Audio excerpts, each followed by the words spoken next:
안녕하세요. 역사산책 잡학다식 채널입니다. 오늘은 질병의 세계사 400년간 목욕을 안 하다니 라는 제목의 영상 보내드리겠습니다. 구독과 좋아요 부탁드립니다. 감사합니다. 코로나19가 세계를 휩쓸자 많은 석학들은 코로나19 이후의 세상은 이전과 판이할 것이라는 진단을 내놓았습니다. 역사적으로 볼 때 전염병이 크게 돌고 난 다음에는 삶의 모습이 달라진 것이 사실입니다. 패스트가 유럽을 뒤흔들자 당시 사람들은 최선의 방책을 구하고자 애썼습니다. 1348년 프랑스의 필립 6세는 파리대학교 의학부 교수들에게 역병의 원인과 치료법이 무엇인가 밝혀내라고 지시했습니다. 교수들은 머리를 짜내어 오피니옹이라는 방대한 분량의 보고서 형식의 책을 펴내었습니다.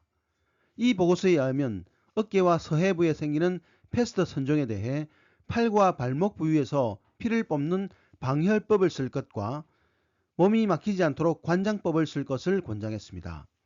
그리고 또 하나 권장한 것이 있었으니 바로 그것은 목욕을 하지 않는 것이었습니다. 어떻게 된 일일까요? 사실 이 책은 병의 원인을 천문학에서 찾는 거창한 서술로 시작됩니다. 토성, 목성, 화성이 겹치는 삼중합이 일어나면 질병을 일으키는 전기가 땅과 물에서 올라와 공기를 오염시키고 그 오염된 공기를 면역력이 약한 사람이 마시면 죽는다고 되어 있습니다.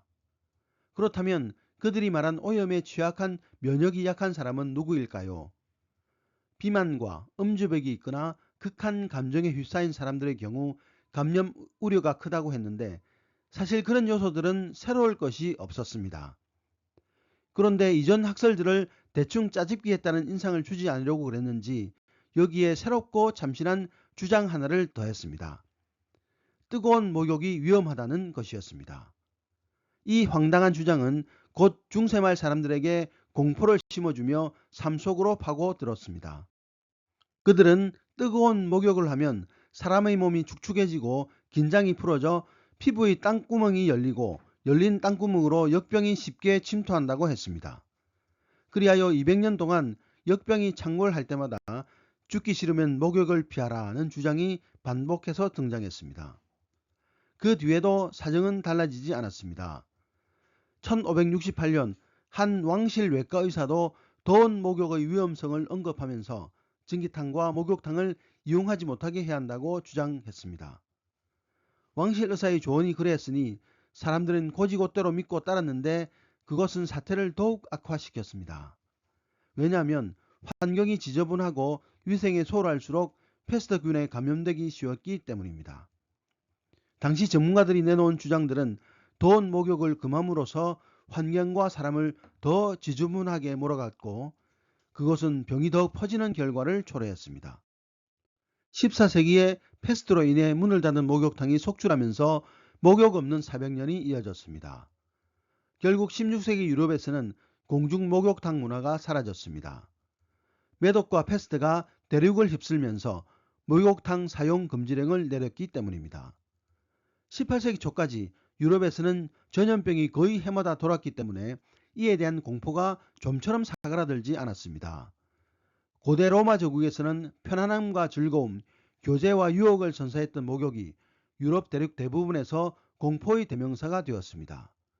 이후 18세기 중반까지 유럽인은 신분 고하를 막론하고 물로 씻기를 멀리했습니다.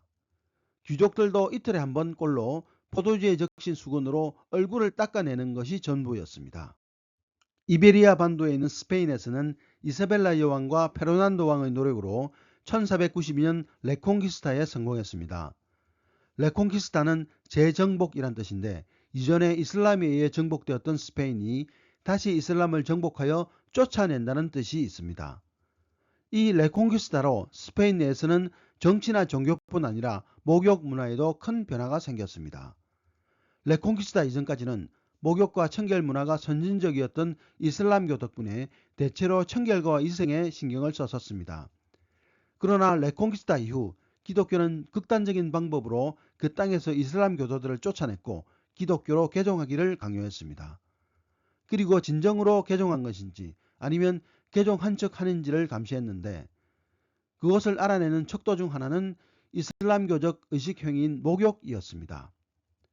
어느 마을 아무개가 지나치게 자주 씻는다면 그는 기독교인이 아닌 이슬람교도라고 박해를 하는 시기였습니다. 한편 서양과 달리 동양은 목욕 문화가 발달했습니다. 불교 전래 이후 몸을 씻음으로써 타락한 마음마저 정화한다는 종교의식에서 비롯하여 목욕이 널리 보급되었습니다. 그리하여 신라의 귀족은 대부분 자택에 목욕시설을 갖추었고 사찰에서는 승려와 신도가 함께 쓰는 대형 목욕탕이 운영되었습니다. 고려시대에는 욕탕에 팥과 녹두 등을 갈아 만든 가루비누와 향유, 향수 등을 갖춰두고 사용했습니다. 고려인은 몸에 향을 내기 위해 난초 쌀물로 목욕했는데 난초는 민감한 피부 진정과 미백에 효과가 뛰어났습니다. 조선시대에는 몸을 드러내는 것을 꺼리는 유교적 관습 때문에 제사 지내기 전 목욕할 때도 의관을 정제한 채로 손과 발, 목 등 부분 목욕만을 했습니다. 하지만 마음 놓고 전신 목욕을 할 때도 있었는데 음력 3월 3일 삼진날, 5월 5일 단오날, 6월 15일 유두절, 7월 7일 칠성날, 7월 15일 백중 등의 날을 잡고 전신 목욕을 했습니다. 오늘의 참고도서는 변기에 빠진 세계사라는 책이었습니다. 감사합니다.